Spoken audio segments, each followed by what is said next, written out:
As business leaders navigate challenges of global uncertainty and look to shield cash, ESG, or environmental, social, and governance initiatives are often sidelined in favor of tried and true profit-making moves.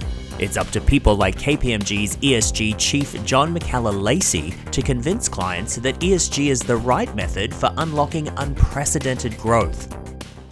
John, how do you position the importance of ESG to companies and make sure it's an actual priority for them, just given all of the economic pressures they're currently facing? Well, Michael, 2010 and 2019 was the warmest decade on record, with global surface temperatures increasing faster since 1970 than in any other 50-year period, and get this, Michael, in the last 2,000 years. Now, all of this clearly creates a huge impact on human life, but it also impacts businesses, supply chains, economies. It causes disruption, and it also drives cost pressures. ESG is also important because a number of stakeholders are demanding it of companies, and that includes our employees, customers, investors, business-to-business partners, and of course regulators. This is why ESG is important to businesses. And businesses that fail to address these issues,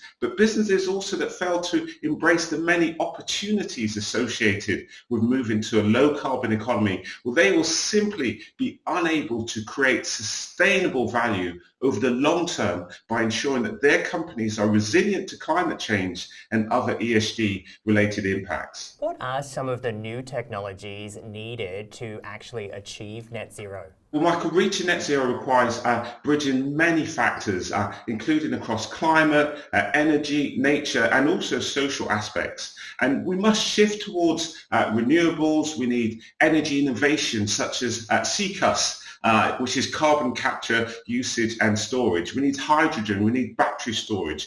We need all of this hand in hand with wind, with solar, with tidal energy, and more.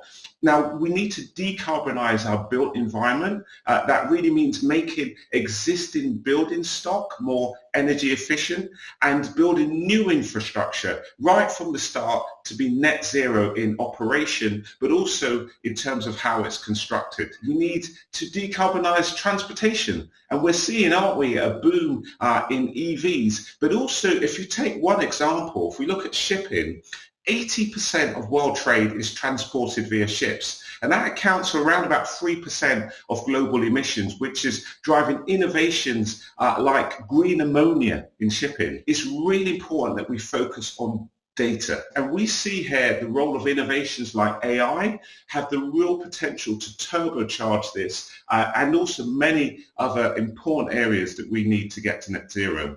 When we look at venture firms, what role do they play in the fight against climate change? 275 trillion, important number. This is the number which is estimated by Force for Good, which will be the cost between 2020 to 2050 to transition the whole global economy to one which is a net zero or low carbon economy. $275 trillion. The scale of opportunity, Michael, is like none we have ever seen before, and venture firms can lead the way in providing capital to foster the innovation that we need. Do governments and investors understand the magnitude of opportunity here, or is there a mindset that needs to be shifted? When we look at democracies that often work in electoral terms, that can lead to cycles of what I would say slightly shorter term thinking in this regard.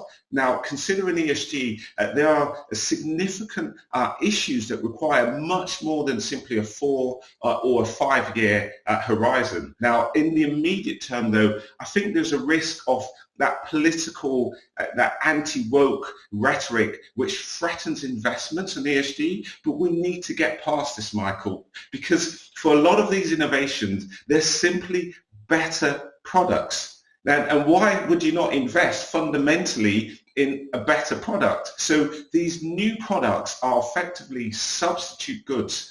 And with all substitute goods, the objective is to make it better or cheaper. It's not just about ESG, it's about innovation. And as I said it before, I'll say it again, it's about sustainable value creation. And speaking of this sustainable value creation, there is enough data now to show how lucrative it is just from an investor perspective. There certainly is. The data's there and the data is growing. And what we really need is for individuals, for venture firms, for startups, for scale up, to lean into that data, to lean into that change.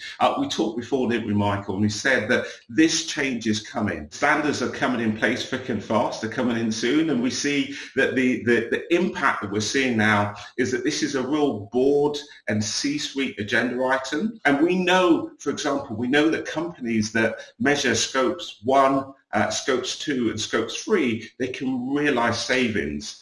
So we're seeing the savings realization, we're seeing this at board level or C-suite level, and also we're seeing it driving greater accountability. So all of these impacts are coming through, and we see this only growing over time.